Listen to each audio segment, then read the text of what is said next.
हम लोग सेलों का संयोजन पढ़ रहे हैं। जैसे कि हमने आपको बताया कि सेलों का संयोजन हम तीन रूप से कर सकते हैं। सेलों का श्रेणी क्रम संयोजन, सेलों का समानांतर क्रम संयोजन और सेलों का मिश्रित क्रम संयोजन। हम सेलों को तीन प्रकार से संयोजित कर सकते हैं। तो सबसे पहला बात करते हैं सेलों का श्रेणी क्रम संयोजन। और श्रेणी क्रम में भी दो तरीके से कर सकते हैं, एक समान सेलों का श्रेणी क्रम संयोजन और दूसरा असमान सेलों का श्रेणी क्रम संयोजन।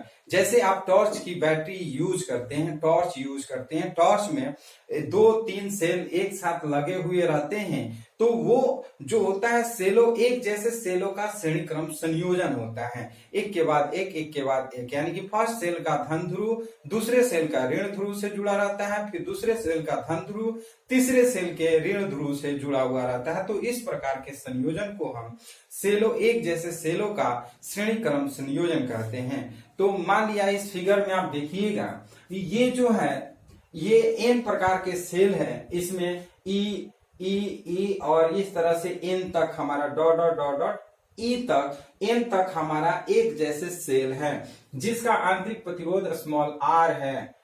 और मान लिया कि सेल 1 है, ये सेल 2 है, सेल 3 है, डॉट डॉट डॉट ये सेल एन है। यानी कि एन एक जैसे सेलों को हम श्रेणी क्रम में जोड़े हैं, जिसका बाह्य प्रतिरोध कैपिटल आर है। इस सेलों को जब हम एक कंबाइन करते हैं तो उसका जो तुल्य सेल बनता है वो हमारा ये बनता है सेल इक्विवेलेंट। यानी कि सारे सेलों को जोड़ने के बाद एक बड़े सेल बन जाता है, उस सेल को हम सेल इक्विवेलेंट बोलते हैं, यानी कि तुल्य सेल बोल देते हैं। जैसे नंबर ऑफ ई का मतलब होता है जो एन सेलों का हम जोड़े हैं, और ये स्मॉल आर यानी कि प्रत्येक सेल का आंतरिक प्रतिरोध स्मॉल आर है और कैपिटल आर जो है वो बाह्य प्रतिरोध है। अब बात करते हैं कि यदि एन एक जैसे एन सेलों को अगर हम जोड़ते हैं तो उनका टोटल जो विद्युत वाहक बल होगा वो कितना होगा, विद्युत टर्मिनल विभवांतर या विद्युत वाहक बल कितना होगा, उसका विद्युत उसमें प्रवाहित विद्युत धारा का मान कितना होगा। श्योर है कि एक बैटरी अगर हम जोड़ते हैं तो उसमें विद्युत धारा कम प्रवाहित होगा, अगर बहुत सारा बैटरी जोड़ते हैं तो उसमें विद्युत धारा बहुत ज्यादा प्रवाहित होगा। तो एन सेलों को अगर जोड़ते हैं तो कितना विद्युत धारा प्रवाहित होगा, उस विद्युत धारा का मान हमें ज्ञात करना है। तो मान लिया कि एन सेल का कुल विद्युत वाहक बल, एन सेल है तो उसका कुल विद्युत वाहक बल अगर हम निकालेंगे तो E इक्विवेलेंट E प्लस ई और कहां तक, तो एन पदों तक, तो हम लिख सकते हैं एन का मतलब नंबर ऑफ सेल। दूसरा जो है वो एन सेलों का कुल आंतरिक प्रतिरोध, क्योंकि जितना सेल होगा उतना ही आंतरिक प्रतिरोध भी होगा, तो एन सेलों का आंतरिक प्रतिरोध R eq is equal to R plus R, ये एन पदों तक है। एन पदों का मतलब बराबर एन आर, यानी कि नंबर ऑफ आंतरिक प्रतिरोध हो गया। चूंकि बाह्य प्रतिरोध जो है कैपिटल आर है, तो इस तरह से एन सेलों का जो कुल प्रतिरोध होगा, कुल प्रतिरोध की बात करते हैं तो कुल प्रतिरोध capital R plus n R, यानी कि आंतरिक प्रतिरोध और बाह्य प्रतिरोधों को जोड़ देते हैं तो कुल हमारा प्रतिरोध हो जाता है।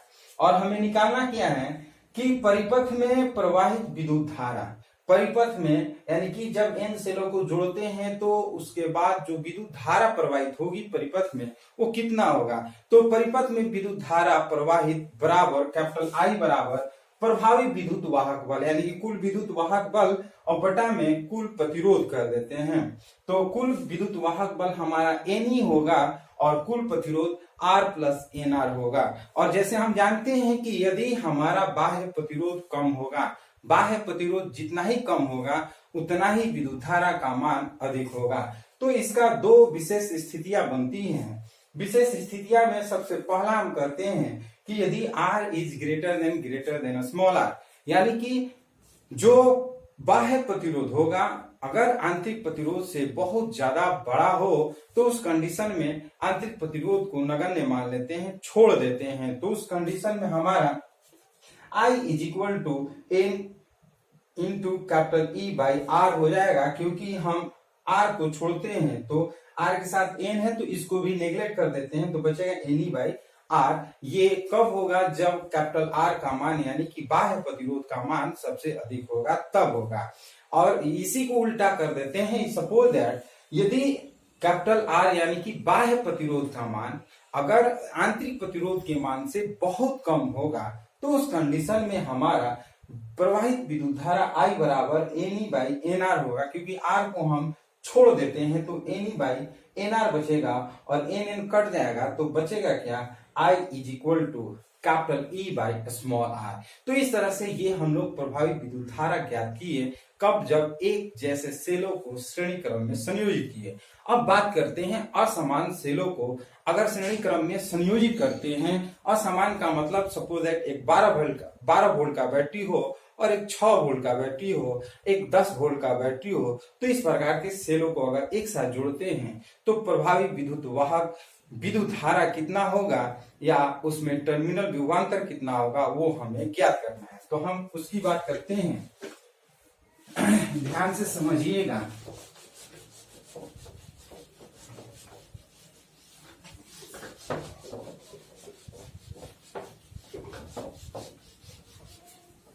असमान सेलों का श्रेणी क्रम संयोजन।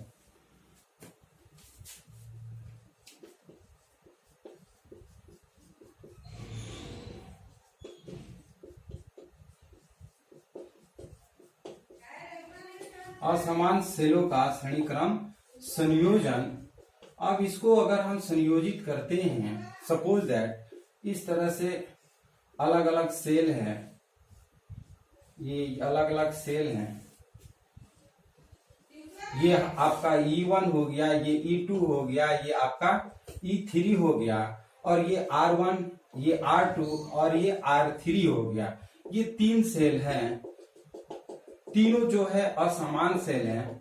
असमान सेल किसी भी सेल को मान सकते हैं, 5 volt, 10 volt, 15 volt, 20 volt battery को मान सकते हैं। सपोज दैट ये आपका A बिंदु है तो ये आपका B बिंदु हो जाएगा, ये आपका C बिंदु हो जाएगा और ये आपका D बिंदु हो जाएगा। इसी को अगर इक्विवेलेंट की बात करते हैं तो इस तरह से आप कर सकते हैं,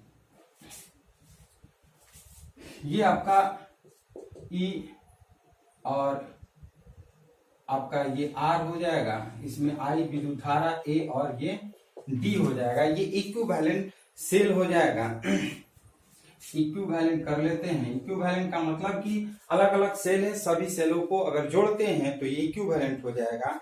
और इस तरह से हम फिगर बना लिए। अब इसके फिगर के बारे में लिखना होता है कि मान लिया कि 3 सेल जिनके विद्युत वाहक बल माना 3 सेल जिनका विद्युत वाहक बल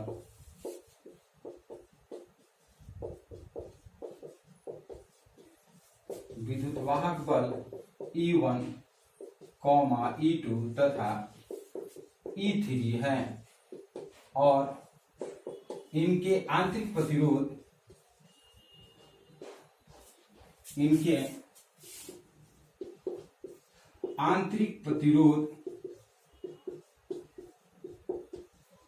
क्रमशः क्या लिख सकते हैं बताइए, R1, R2 तथा R3 है।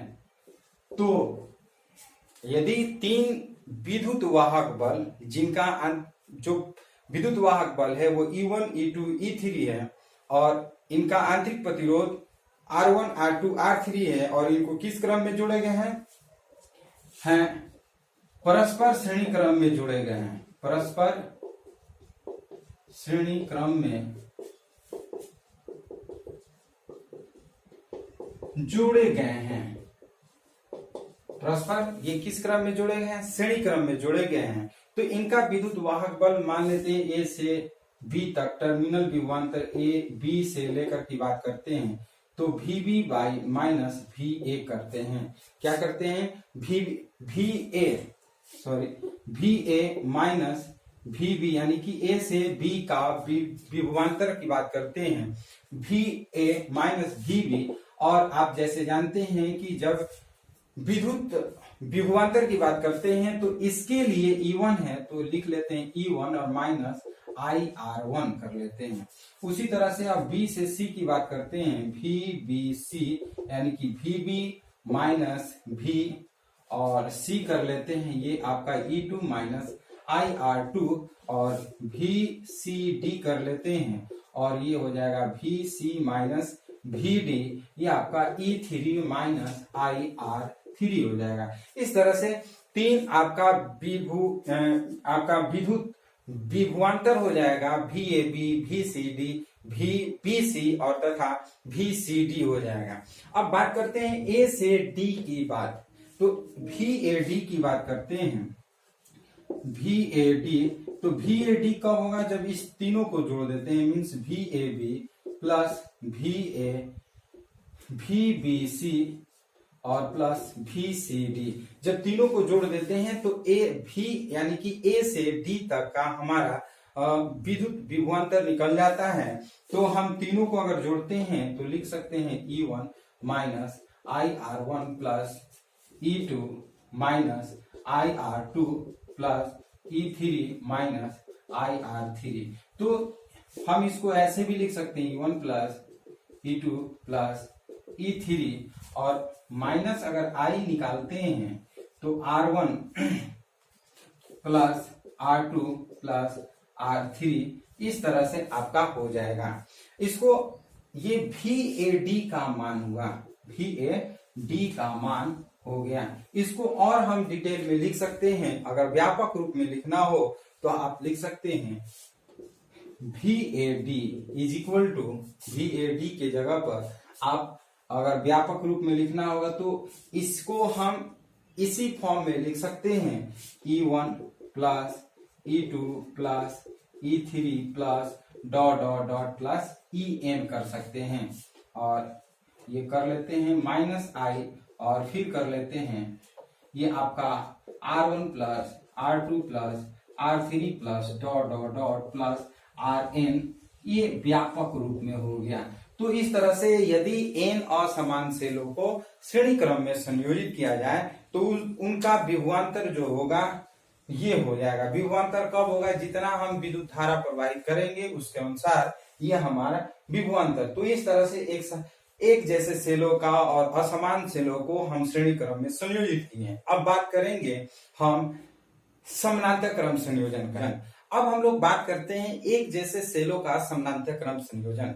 समानांतर क्रम में जिस तरह से हम लोग श्रेणी क्रम में संयोजित किए थे एक जैसे सेलों का, उसी तरह से समानांतर क्रम में एक जैसे सेलों का संयोजित करते हैं। तो आप देख सकते हैं कि एक जैसे सेलों का समानांतर में संयोजन ई विद्युत वाहक बल तथा स्मॉल r आंतरिक प्रतिरोध के एम स्वरूप सेल हैं जिनका बाह्य प्रतिरोध कैपिटल R है, जिनको हम समानांतर क्रम में संयोजित किए हैं। ये आप फिगर देख सकते हैं। ये ई जो है वो एक जैसे सेल है, cell 1, cell 2, cell dot dot n तक है, जिसको हम एक दूसरे के आमने सामने यानी कि समानांतर क्रम में जुड़े हैं। ये इसका जो इक्विवेलेंट तुल्य जो सेल होगा वो इस तरह से एक सेल के रूप में काम करेगा।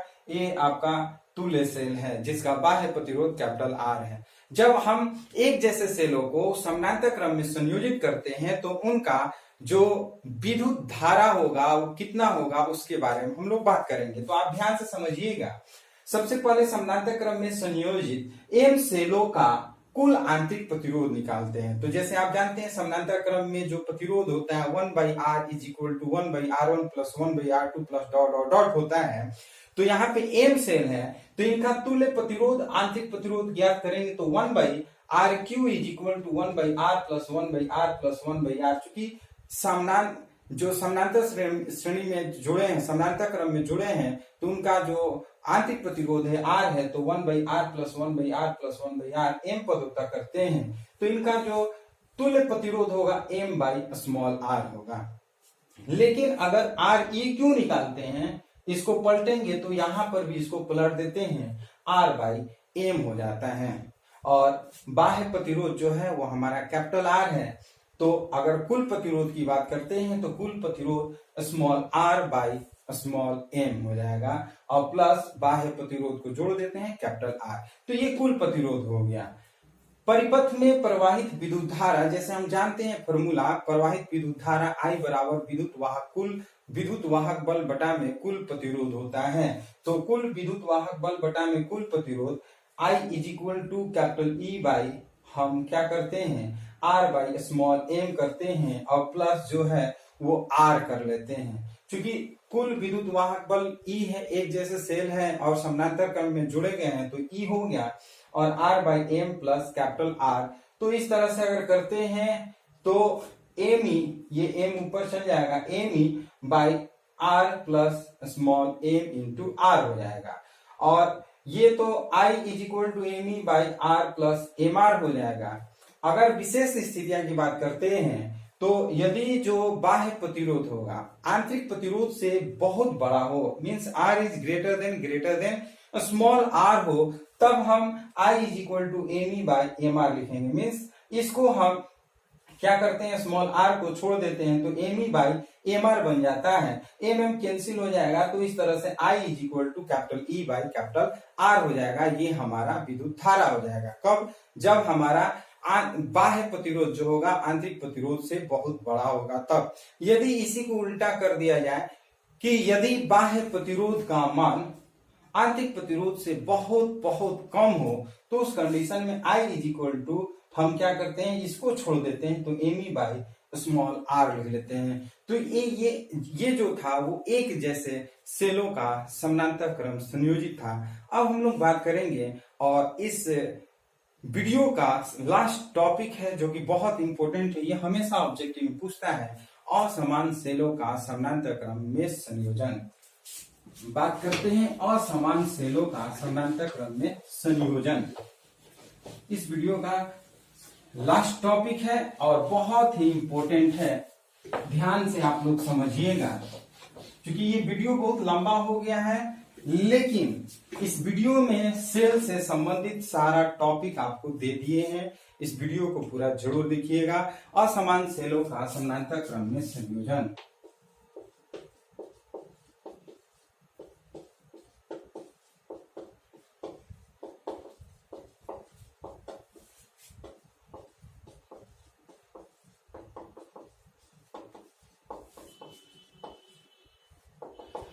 असमान सेलों का समानांतर क्रम में संयोजन।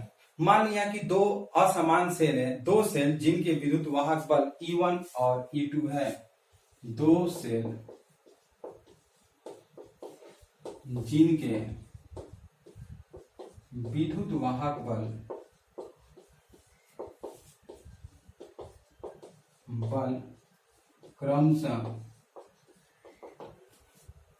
क्रमशः E1 तथा E2 है, E1 तथा E2 है, और इनके आंतरिक प्रतिरोध जो है वो स्मॉल r1 तथा r2 है। इनके आंतरिक प्रतिरोध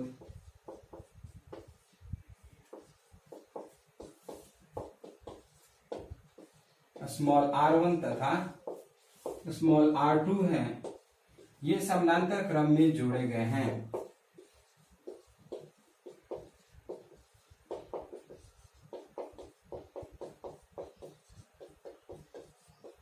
किस तरह से जोड़े गए हैं? इनको समानांतर क्रम में जोड़ा गया है।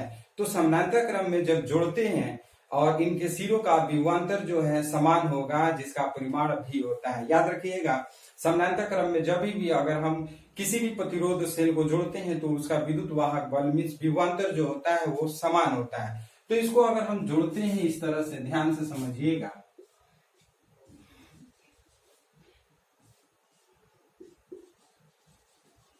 ये दो सेल है, हम दो सेलों को इस तरह से जोड़ दिए। ये E1 है, ये R1 है, ये E2 है, ये R2 है। इस तरह से ये हमारा सेल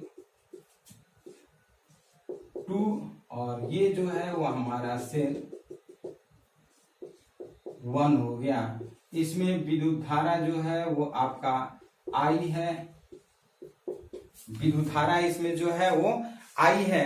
और यदि इसी को इक्विवेलेंट की बात करते हैं, इक्विवेलेंट यानी कि दोनों को जब जोड़ देते हैं तो ये इस तरह से हमारा हो जाएगा, ये R इक्विवेलेंट ये हमारा हो जाएगा और ये इक्विवेलेंट हो जाएगा और ये I हो जाएगा।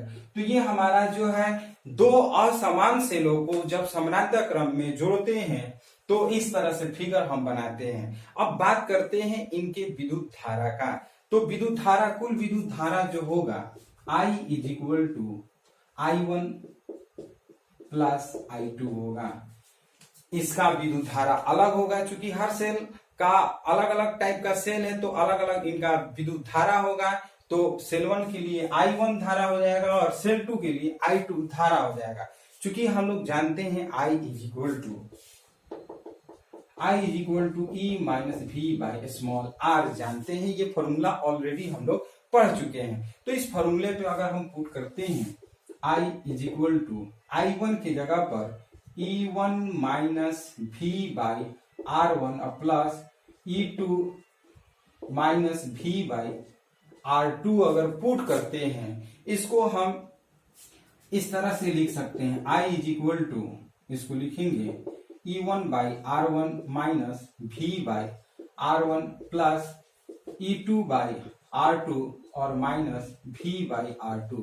इसको हम डिवाइड कर दिए हैं और E1 E2 को एक साथ रखते हैं। I is equal to E1 by R1 plus E2 by R2 और माइनस V बाई R1 और माइनस V बाई R2 कर लेते हैं।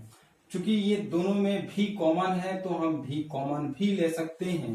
ध्यान से समझिए, माइनस V कॉमन लेते हैं तो 1 बाई ये R1 और प्लस 1 बाई R2 हो जाएगा।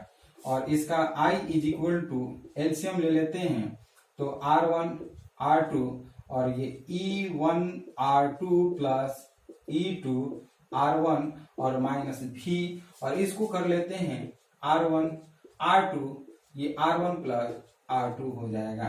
ध्यान से समझिएगा, इसको हम इधर लाते हैं तो V इंटू ये आपका हो जाएगा R1 प्लस R2 और बाई R1 R2 और इसको हम I को उधर ले जाते हैं E1 R2 plus E2 R1 और बाई R1 R2 और माइनस I कर लेते हैं। यदि हमें V निकालना हो, सिंस V निकालना हो तो हम क्या करते हैं, इसमें डिवाइड करते हैं। तो डिवाइड करेंगे कैसे, इसको लिख सकते हैं E1 R2 plus E2 R1 और बाई R1 R2।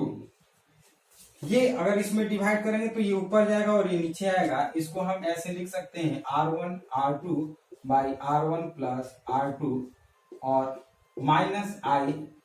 इसको भी इसमें डिवाइड करते हैं तो ये पलट जाएगा, ये आपका R1 R2 by R1 plus R2 हो जाएगा। तो ये आपका कट जाएगा। So V is equal to E1 R2 plus E2 R1 by R1 plus R2 और माइनस I और ये आप लिख सकते हैं R1 R2 by R1 plus R2।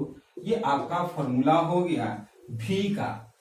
V आप निकाल लिए, इस तरह से हम निकाल लेते हैं। यदि इक्विवेलेंट E की बात करते हैं, इक्विवेलेंट की बात करते हैं तो E1 R2 plus E2 R1 by R1 plus R2 की बात R2 कर लेते हैं।